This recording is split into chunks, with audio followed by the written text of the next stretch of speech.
You ask Tiger to solve. This deals with linear equations with one unknown. The final result is x equals -2. Let's solve it step by step. Group all constants on the right side of the equation. Subtract 10 from both sides. Group like terms.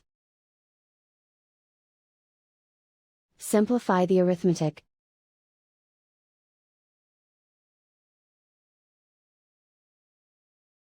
Isolate the x. Divide both sides by -3.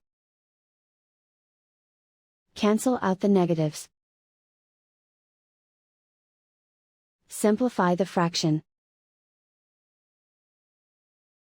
Move the negative sign from the denominator to the numerator.